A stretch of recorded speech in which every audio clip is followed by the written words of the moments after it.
নমস্কার দর্শক বন্ধুরা, জীবনবাণী অনুষ্ঠানে আপনাকে স্বাগত জানাই।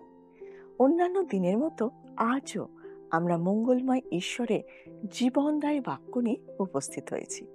আমার বিশ্বাস আপনি কৃতজ্ঞতার সাথে এই বাক্য গ্রহণ করে থাকেন এবং দিন প্রতিদিন ঈশ্বরের জ্ঞানে বৃদ্ধি পাচ্ছেন। আসুন শুনি ঈশ্বরের বাক্য আজ আমাদেরকে কি বলছেন। সময় হলো হৃদয়ে খোলো, শ্রবণ করো জীবন বাণী, নম্র চিতে শ্রবণ করো, নম্র চিতে শ্রবণ করো, খ্রিস্ট যিশু জীবন খানি।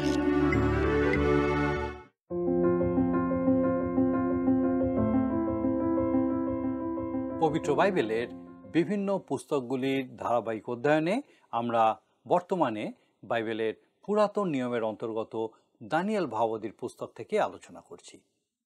এই পুস্তকের পঞ্চম অধ্যায়ে এসে আমরা হঠাৎ করেই একটা নতুন ঘটনা লক্ষ্য করি। এতদিন আমরা বাবিলের শাসনকর্তা রূপে নবুখুদনেছরকে দেখেছি, কিন্তু এখন আমরা দেখি যে বাবিলের শাসনভার বেলশাৎসরের উপরে ন্যস্ত হয়েছে। বেলশাৎসর কে ছিলেন এবং বাবিল সাম্রাজ্যের উপরে তার কতখানি কর্তৃত্ব ছিল সেই বিষয়ে আমরা আমাদের গত পর্বে বিস্তারিতভাবে আলোচনা করেছি। বাবিল সাম্রাজ্যের রাজধানী বাবিল নগরের দায়িত্বে থাকলেও বেলশাৎসর সেই কাজে কতখানি নিষ্ঠাবান ছিলেন সেই বিষয়ে সন্দেহ থেকে যায়। তিনি রাজ্য শাসন করার চেয়ে সম্ভবত বড় বড় ভোজ ও দ্রাক্ষারস পানের আয়োজন করতে বেশি পছন্দ করতেন। আজকের দিনেও আমরা অনেক ক্ষেত্রে এই ধরনের বিগড়ে যাওয়া ধনী যুবকদের দেখতে পাই, যারা নিজের প্রতি, নিজের পরিবারের প্রতি এবং সমাজের প্রতি কোনো রকম দায়িত্ব পালন না করে জাগতিক আনন্দ ও বিলাসবহুল অনুষ্ঠানে নিজেদেরকে ডুবিয়ে রাখা পছন্দ করে। সেই সময় তারা হিতাহিত জ্ঞানশূন্য হয়ে পড়ে, ঠিক যেমন বেলশাৎসর এই মহাভোজে হয়েছিলেন। আমরা লক্ষ্য করি যে তিনি সেই দিন জেরুসালেম মন্দির থেকে নিয়ে আসা পাত্রগুলি বার করে এনে তাতে দ্রাক্ষারস পরিবেশন করতেও দ্বিধাবোধ করেননি। তিনি এই গর্হিত কাজ করা শুরু করতেই একটা অদ্ভুত ঘটনা ঘটল, যা আমরা আমাদের আজকের আলোচনায় লক্ষ্য করব। আমরা দেখব যে ঈশ্বরের অঙ্গুলি দ্বারা রাজপ্রাসাদের দেওয়ালে কিছু কথা লেখা হতে লাগলো। আসুন আমরা আমাদের আজকের পর্বের অধ্যয়ন শুরু করি শাস্ত্রের এই পদটি পাঠ করে। আসুন আমরা পাঠ করব দানিয়েল ভাববাদীর পুস্তক 5 পদ থেকে। আর আমার অনুরোধ, আপনিও আপনার বাইবেল দয়া করে আমার সঙ্গে খুলুন দানিয়েল ভাববাদীর পুস্তক 5 অধ্যায়। আসুন আমরা 5 পদ থেকে পাঠ করি। সেই দণ্ডে মনুষ্য হস্তের অঙ্গুলি কলা বাসিয়া রাজপ্রাসাদের ভিত্তির প্রলোপের উপরে দীপাধারের সম্মুখে লিখিতে লাগিল, এবং যে হস্তাগ্র লিখিতেছিল তাহা রাজা দেখিলেন। এবারে কিন্তু ঈশ্বর সরাসরি হস্তক্ষেপ করলেন। তিনি স্বপ্ন বা দর্শনের মাধ্যমে কথা বললেন না, কারণ এই ব্যক্তি এমন একজন যাকে তিনি নিজের কাছে আকর্ষণ করতে চাননি। ঈশ্বর স্বর্গের প্রতি এই অপমান সহ্য করেননি, তাই তিনি ভোজসভা কক্ষের দেওয়ালে কয়েকটি কথা লিখে দিয়েছিলেন। এটা কি তার ক্রোধের প্রকাশ ছিল? খুব স্পষ্টভাবে বললে আমি মনে করি এটা তাই ছিল। আর আমি বিশ্বাস করি যিনি দেওয়ালে এই কথা লিখেছিলেন তিনি হচ্ছেন সেই ব্যক্তি যখন এক ব্যভিচারী স্ত্রীলোককে তার সামনে নিয়ে আসা হয় তিনি আঙুল দিয়ে ভূমির উপরে লিখেছিলেন। আমরা যোহন লিখিত সুসমাচারের 8 অধ্যায় 1 থেকে 11 পদে এই বিষয়ে দেখতে পাই। সেই সময় ছিল ক্ষমার বার্তা, এখানে বেলশাৎসরের জন্য এটা ছিল ধ্বংসের বার্তা। তিনি স্বর্গের ঈশ্বরকে অবজ্ঞা করেছিলেন, আর সেই কথা দানিয়েল খুব অল্প সময়ের মধ্যেই স্পষ্ট করে তাকে জানিয়ে দিয়েছিলেন। সেই লেখা দেখে বেলশাৎসরের কি প্রতিক্রিয়া হলো আসুন আমরা এর পরের পদে লক্ষ্য করব। দেখি লেখা আছে 6 পদে, তখন রাজার মুখ বিবর্ণ হইল, তিনি ভাবনাতে বিহ্বল হইলেন, তাহার কোটি দেশের গ্রন্থি শিথিল হইয়া পড়িল এবং তাহার জানুতে জানু ঠেকিতে লাগিল। বেলশৎসর সোজা হয়ে দাঁড়াতে পারছিলেন না। কয়েক মুহূর্ত আগেও তিনি এতটাই মদ্যপ ছিলেন যে দাঁড়াতে পারছিলেন না। যদিও হঠাৎ করে তার মত্ততা কেটে গেছিল, তবু তিনি তখনও দাঁড়াতে পারছিলেন না। তিনি দেওয়ালে যা হতে দেখলেন সেটা তাকে খুব ভয় পাইয়ে দিয়েছিল। তিনি ভয়ে সম্পূর্ণ বিপর্যস্ত হয়ে পড়েছিলেন। আর সেই রাজ্যে সাধারণত যা করা হতো তিনি সেই কাজই করলেন। আমরা তার পরের পদ পড়ি, 7 পদ। রাজা উচ্চৈস্বরে গণক, কলদীয় ও জ্যোতির্বেত্তাদিগকে আনিতে আজ্ঞা করিলেন। রাজা বাবিলের বিদ্বানদিগকে কহিলেন, যে কোনো ব্যক্তি এই লেখা পড়িয়া ইহার তাৎপর্য আমাকে জানাইবে, সে বেগুনিয়া বস্ত্রে বস্ত্রান্বিত হইবে, তাহার কণ্ঠে সুবর্ণের হাড় দত্ত হইবে এবং সে রাজ্যে তৃতীয় কর্তা হইবে। লক্ষ্য করুন যে পুরস্কারটি ছিল রাজ্যে তৃতীয় কর্তা হওয়া। দানিয়েলের পুস্তকটি কতটা নির্ভুল ছিল। যে ব্যক্তি এই পুস্তকটি রচনা করেছেন তাকে অবশ্যই সেখানে উপস্থিত থেকে সেখানকার পরিস্থিতি বুঝতে হয়েছে। আমরা জানি যে নবুখদ্নেসর ছিলেন প্রকৃত রাজা এবং বেলশৎসর ছিলেন রাজ্যের দ্বিতীয় শাসক। এই অধ্যায়ের দ্বিতীয় অংশে দেখব যে রাজ্যের সমস্ত বিদ্বান লোকেরা এই হস্তলিখন পাঠোদ্ধার করতে পারলেন না। আসুন আমরা 8 পদ পাঠ করি এবং দেখি লেখা আছে, তখন রাজার বিদ্বান লোকেরা ভিতরে আসিল, কিন্তু সেই লেখা পড়িতে কিংবা রাজাকে তাহার তাৎপর্য জানাইতে পারিল না। বেলশৎসর অবশেষে যখন তার হুঁশ ফিরে পেলেন, তখন তিনি দেশের সমস্ত পণ্ডিতদের ডেকে পাঠালেন এবং দেওয়ালে লেখা কথার অর্থ জানাতে বললেন। যদিও তিনি তাদের বড় পুরস্কার দেওয়ার প্রস্তাব দিলেন, তারা কেবল তার দিকে হতবাক হয়ে দাঁড়িয়ে থাকলেন। তারা রাজার প্রশ্নের উত্তর দিতে পারলেন না, আর কি করতে হবে সেটাও তারা জানতেন না। এই নিয়ে তৃতীয়বার বাবিলের পণ্ডিতেরা অকৃতকার্য হলেন। তৃতীয়বার সুযোগ পেয়েও যদি কেউ কাজ করতে না পারে তাহলে সে প্রতিযোগিতার বাইরে চলে যায়। এই ঘটনার পর হয়তো তাদেরও চাকরি চলে গেছিল। এবারে আমরা সেই ঘটনার বিবরণে আসুন আরও কিছুটা এগিয়ে যাই এবং দেখি লেখা আছে। আমরা 9 পদ থেকে দেখি, তখন বেলশৎসর রাজা অতিশয় বিহ্বল হইলেন, তাহার মুখ বিবর্ণ হইল ও তাহার মহান লোকেরা উদ্বিগ্ন হইলেন। একবার কল্পনা করে দেখুন, ভোজসভায় কি বিশাল পরিবর্তন ঘটে গেল। কয়েক মুহূর্ত আগেও সবাই হাসাহাসি আর মাতলামি করছিল, এখন তারা সবাই তাদের হুঁশ ফিরে পেল আর সম্পূর্ণ বিভ্রান্ত আর উৎকণ্ঠিত হয়ে উঠল। কিন্তু রাজপ্রাসাদে এমন একজন ছিলেন যার কাণ্ডজ্ঞান বজায় ছিল। আমরা 10 পদে পাঠ করি, লেখা আছে, রাজার ও তাহার মহল লোকদের সেই কথা শুনিয়া রানী ভোজনশালায় আসিলেন। রানী বলিলেন, হে রাজন, চিরজীবী হউন, ভাবনাতে বিহ্বল হইবেন না এবং মুখ বিবর্ণ হইতে দেবেন না। রানী বলতে এখানে রানী মাতা বা নবুখদ্নেসরের স্ত্রীকে বোঝানো হয়েছে। ভোজসভায় কি ঘটনা ঘটেছে সেটা জানতে পেরে তিনি রাজার সঙ্গে কথা বলতে এলেন। তিনি রাজাকে যা বললেন আসুন আমরা সেটা পাঠ করি 11 পদে, আপনার রাজ্যের মধ্যে এক ব্যক্তি আছেন, তাহার অন্তরে পবিত্র দেবগণের আত্মা আছেন। আপনার পিতার সময়ে তাহার মধ্যে দীপ্তি, বুদ্ধি, কৌশল ও দেবগণের জ্ঞানের তুল্য জ্ঞান লক্ষিত হইয়াছিল এবং আপনার পিতা তাহাকে মন্ত্রবেত্তাদের, গণকদের, কলদীয়দের ও জ্যোতির্বেত্তাদের প্রধান করিয়া নিযুক্ত করিয়াছিলেন। আপনার পিতা রাজা নবুখদ্নেসর। সম্পর্ক বোঝাতে তখন একটাই শব্দ ব্যবহার করা হতো, তাই পিতা বলতে বোঝানো হতো পিতা, পিতামহ, প্রপিতামহ কিংবা তারও পিতাকে। কেননা উৎকৃষ্ট আত্মা, জ্ঞান, বুদ্ধি, কৌশল এবং স্বপ্নের তাৎপর্য বলিবার, গূঢ় বাক্য প্রকাশ করিবার ও সন্দেহ ভঞ্জন করিবার ক্ষমতা সেই দানিয়েলে পাওয়া গেছিল, যাকে রাজা বেলশৎসর নাম দিয়েছিলেন।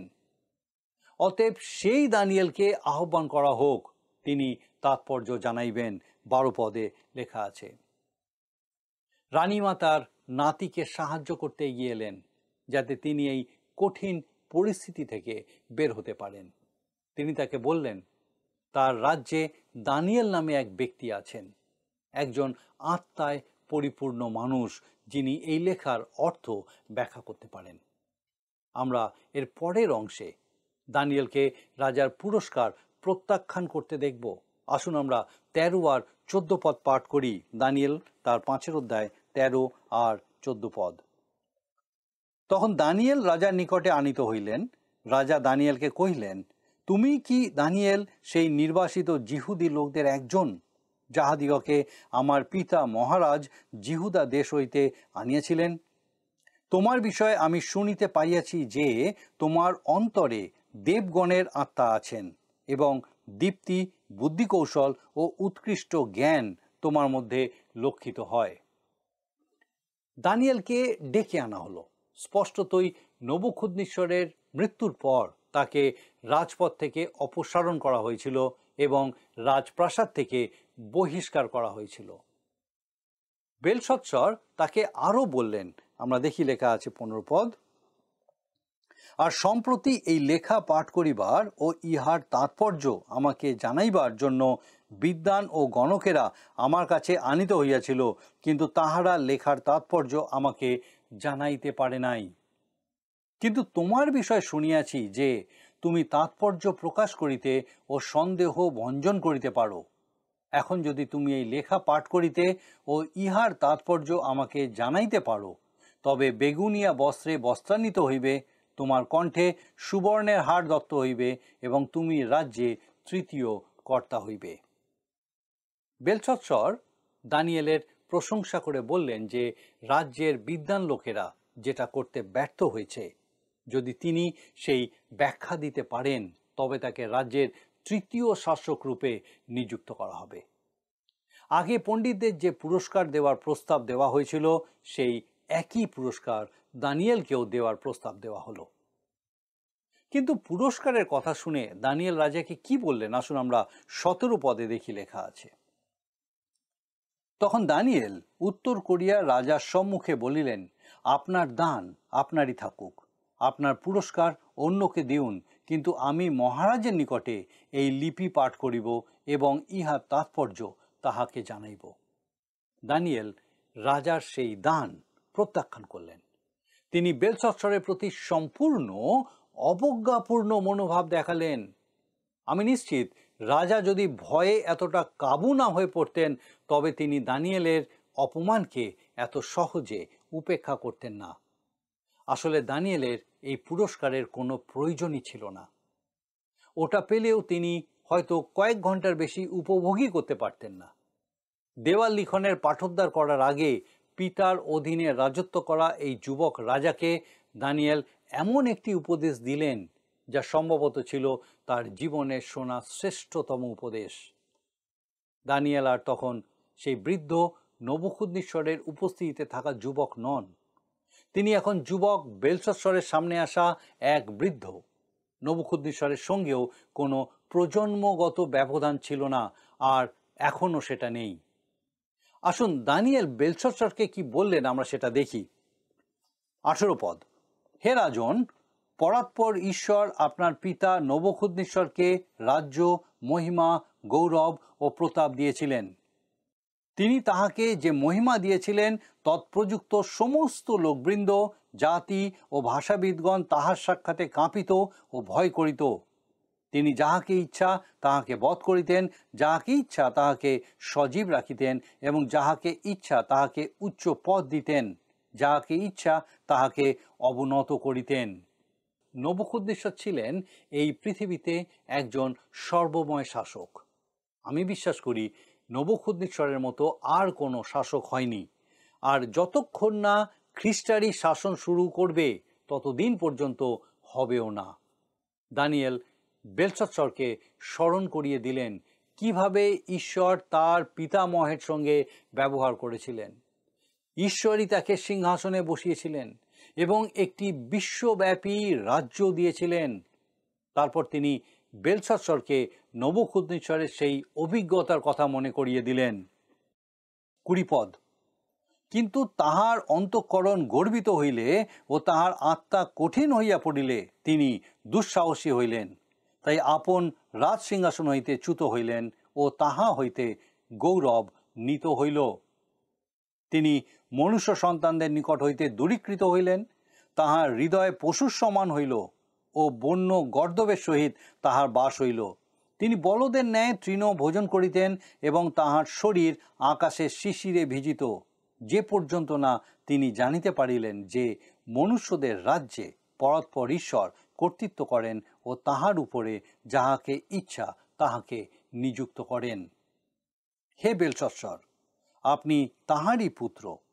আপনি এই সকল জ্ঞাত হইলেও আপনি অন্তঃকরণ নম্র করেন নাই, কিন্তু স্বর্গাধিপতির বিরুদ্ধে আপনাকে উচ্চ করিয়াছেন এবং তাহার গৃহের নানা পাত্র আপনার সম্মুখে আনিত হইয়াছে।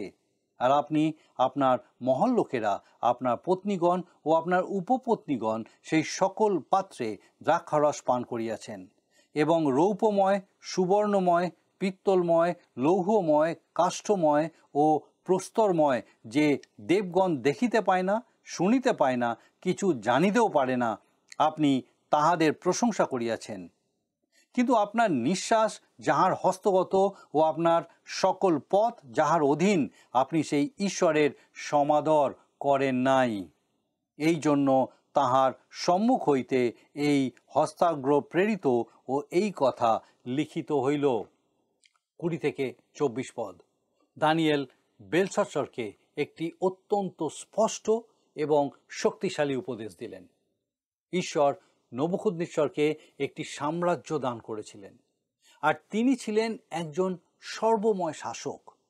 তার সিদ্ধান্তের বিষয়ে কেউ প্রশ্ন করতে পারত না বা বাধাও দিতে পারত না, আর তার ইচ্ছা ও খেয়ালই ছিল দেশের আইন।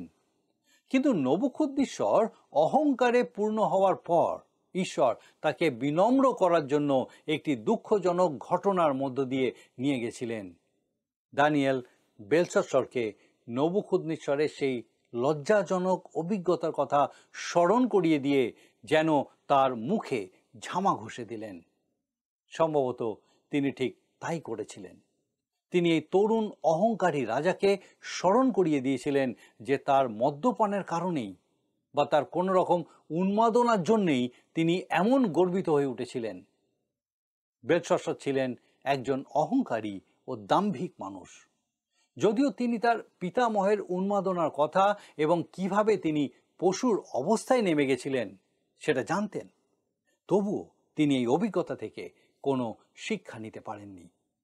বরং তিনি জেরুসালেমের ঈশ্বরের মন্দির থেকে আনা পাত্রগুলো ব্যবহার করে সেগুলিকে অপবিত্র করে তুলেছিলেন। তিনি জীবন্ত এবং সত্য ঈশ্বরকে অস্বীকার করেছিলেন এবং সেই পবিত্র পাত্রগুলিকে অবজ্ঞাপূর্ণভাবে ব্যবহার করে ঈশ্বরের উপহাস ও অবমাননা করেছিলেন। সত্য জ্ঞাত হয়েও তিনি সেটা অবজ্ঞা করেছিলেন। ঈশ্বর কেবল তাদের ধ্বংস করেন যারা সত্যকে জানে কিন্তু সেটা অস্বীকার করে, যারা সেই জ্যোতিকে প্রত্যাখ্যান করবে। মহাক্লেশের সময় তারাই বিভ্রান্ত হয়ে পড়বে। 2 থিসলনিকীয় 2:9 থেকে 12 পদে সাধু পৌল বলেছেন, সেই ব্যক্তির আগমন শয়তানের কার্য সাধন অনুসারে মিথ্যার সমস্ত পরাক্রম ও নানা চিহ্ন ও অদ্ভুত লক্ষণ সহকারে হইবে, এবং যাহারা বিনাশ পাইতেছে তাহাদের সম্বন্ধে অধার্মিকতার সমস্ত প্রতারণা সহকারে হইবে, কারণ তাহারা পরিত্রাণ পাইবার নিমিত্ত সত্যের প্রেম গ্রহণ করে নাই। আর সেই জন্য ঈশ্বর তাদের কাছে ভ্রান্তির কার্য সাধন পাঠান, যাহাতে তাহারা সেই মিথ্যায় বিশ্বাস করিবে, যেন সেই সকলের বিচার হয়। যাহারা সত্যে বিশ্বাস করিত না কিন্তু অধার্মিকতায় প্রীত হইত। দানিয়েল বেলশাৎসরকে সেই নীতির কথা বলছেন যার উপর ঈশ্বর কাজ করেন এবং যেটা পরে সাধু পৌল নিশ্চিত করেছেন। প্রভু যিশুও খুব স্পষ্টভাবে বলেছেন, আমি আপন পিতার নামে আসিয়াছি, আর তোমরা আমাকে গ্রহণ করো না। অন্য কেহ যদি আপনার নামে আইসে তাহাকে তোমরা গ্রহণ করিবে।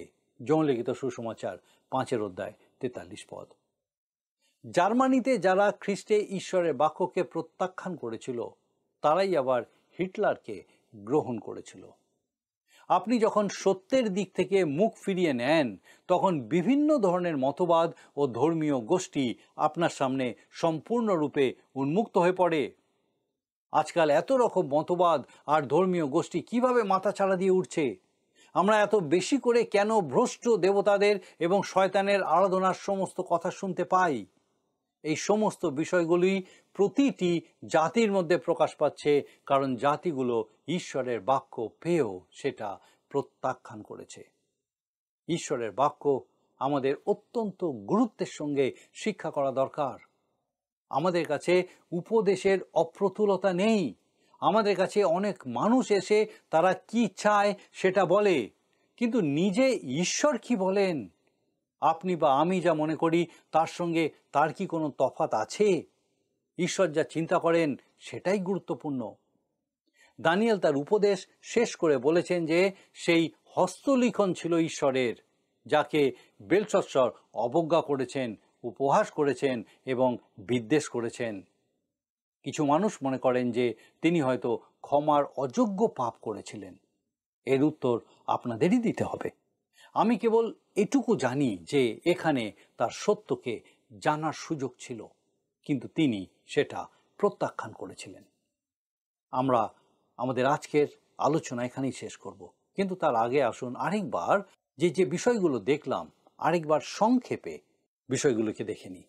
প্রথমত, বেলশস্সর যখন জেরুসালেমে মন্দির থেকে নিয়ে আসা পাত্রগুলিতে দ্রাক্ষারস পরিবেশন করা শুরু করলেন এবং সত্য ও জীবন্ত ঈশ্বরের অবমাননা করলেন, তখন হঠাৎ করেই দেখা গেল যে রাজপ্রাসাদের দেওয়ালে একটা মানুষের হাত কয়েকটি কথা লিখে দিয়েছে।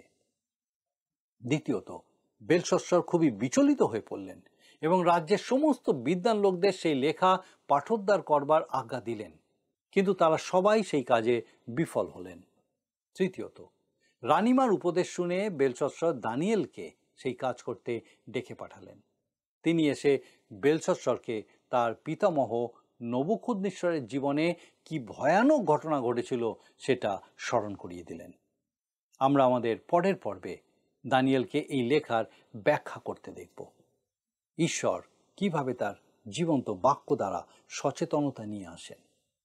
কতটা সচেতন আমরা যখন ঈশ্বর আজকে আমাদের কাছে তার জীবন্ত বাক্যের দ্বারা আমাদেরকে সচেতন করতে চান। আসুন প্রার্থনায় যাব, আর আমি চাইব আপনি আমার সঙ্গে যোগ দিন। আসুন প্রার্থনা করি। করুণাময় স্বর্গীয় পিতা, তোমার ধন্যবাদ দিই প্রভু, তোমার জীবন্ত বাক্য প্রতি মুহূর্তে আমাদের সঙ্গে কথা বলে। তোমার উদ্দেশ্য পরিকল্পনা যা আমাদের জীবনের জন্য তুমি সুনির্দিষ্ট করেছো, তোমার সেই জীবন্ত বাক্যের মধ্যে দিয়ে তুমি তা প্রকাশ করতে চাও প্রভু, এবং কত সময় আমরা তা অবজ্ঞা করি। প্রভু ক্ষমা করো। প্রার্থনা করি আমাদের প্রত্যেক দর্শক বন্ধুর সঙ্গে যেভাবে আজকে এই সত্যকে তাদের জীবনে তুমি নতুনভাবে উপলব্ধি করতে দিয়েছো, তোমার ধন্যবাদ করি। প্রার্থনা করি আমাদের সেই প্রত্যেক দর্শক বন্ধু, তাদের পরিবার পরিজন প্রত্যেককে পিতা এই সত্যে তুমি আরো বেড়ে উঠতে দাও। কৃপা করো যেন প্রত্যেকে পিতাগো তোমার এই জীবন্ত বাক্যের প্রতি আরো নিবিষ্ট হতে পারে। তুমি যে বিশেষভাবে কথা বলতে থাকো তোমার জীবন্ত বাক্যের মধ্যে দিয়ে, তারা তা শুনতে সমর্থ হয়, উপলব্ধি করতে পারে পিতা, এবং জীবনে ব্যবহারের মধ্যে দিয়ে তোমার গৌরব করতে পারে। আমাদের সেই প্রত্যেক দর্শক বন্ধুকে, পরিবার, তাদের পরিজনকে, প্রত্যেককে পিতা তোমার পবিত্র পরাক্রমে সুস্থ রাখো, সুরক্ষিত রাখো, সমস্ত মন্দতা থেকে রক্ষা করো, জাগতিকতা থেকে রক্ষা করো, এবং প্রভু তোমাতে নির্ভরশীল হয়ে তোমাতে উত্তরোত্তর বেড়ে ওঠার মধ্যে দিয়ে তোমার গৌরব করতে সাহায্য করো, কৃপা করো। তোমার যিশু নামে ভিক্ষা, দয়া করে শ্রবণ ও গ্রহণ করো। আমেন।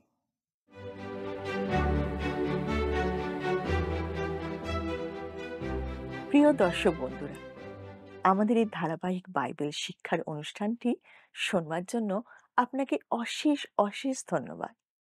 আপনি নিশ্চয়ই দিন প্রতিদিন ঈশ্বরের বাক্যে সমৃদ্ধ হচ্ছেন, এবং আমি বিশ্বাস করি তা আপনার জীবনে ঈশ্বরের ইচ্ছা অনুসারে পরিবর্তিত হচ্ছেন। আমরা যা শুনছি তা মনে রাখার জন্য আমাদের প্রত্যেক দিন ঈশ্বরের বাক্য পাঠ করতে হবে। আশা করি আপনি তা নিশ্চয়ই করবেন। এখন আমরা আজকের দিনের প্রশ্নটা মন দিয়ে শুনে নিই। প্রিয় বন্ধু, আসুন আমরা আজকের প্রশ্নোত্তরে আসি। গত সপ্তাহের প্রশ্নের উত্তর অপশন সি, 12 মাস। আজকের প্রশ্ন, দেওয়াল লিখন পাঠ করার পুরস্কার হিসাবে বেল সৎসর কিসের হার দেওয়ার কথা ঘোষণা করেছিলেন?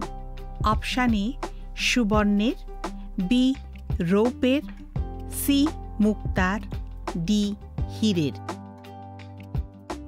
বন্ধু, এই প্রশ্নের উত্তর আগামীকাল সন্ধ্যে 6টার মধ্যে option A, B, C, D সহকারে আপনার নাম ও সম্পূর্ণ ঠিকানা সহ 9433497235 এই নম্বরে SMS-এ অথবা হোয়াটসঅ্যাপে লিখে পাঠাবেন।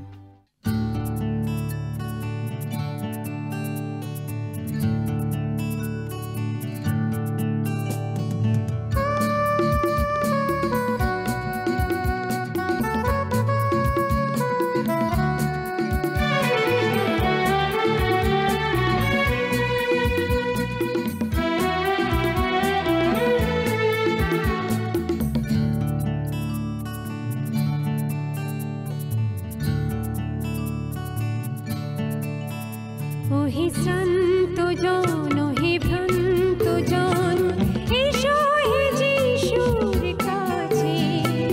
অসীম জীবন সুখের লগন, অসীম জীবন সুখের লগন আছে হেথায় আছে। ওহে শ্রান্ত জন, ওহে ভ্রান্ত জন।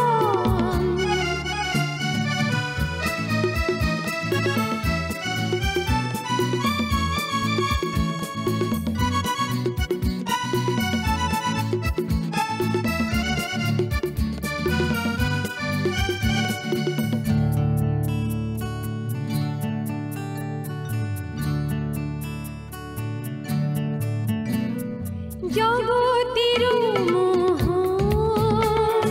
মিথ্যা সে মায়া, পাবে না কোথাও শান্তির ছায়া। জগতের মোহ মিথ্যা সে মায়া, পাবে না কোথাও শান্তির ছায়া। বলি তাই এসো যিশুর কাছে বসো, বলি তাই এসো যিশুর কাছে বসো, হেথায় অনন্ত শান্তি আছে।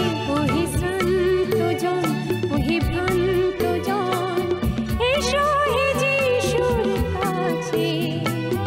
অসীম জীবন সুখের লগন, অসীম জীবন সুখের লগন আছে হেথায় আছে। ওহে শ্রান্ত জন, ওহে ভ্রান্ত জন।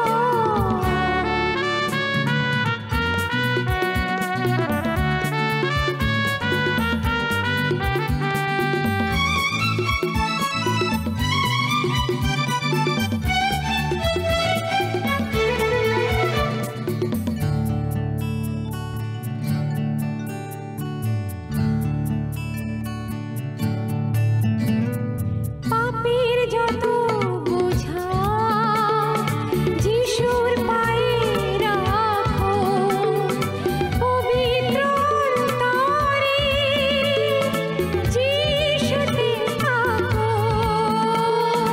পাপের যত বোঝা যিশুর পায়ে রাখো, পবিত্র অন্তরে যিশুতে থাকো। যদি আপনার এই অনুষ্ঠান ভালো লেগে থাকে তাহলে এই নম্বরে একটি মিসড কল করুন, তাহলে আপনি পরের বারে বিজয়ী হতে পারেন।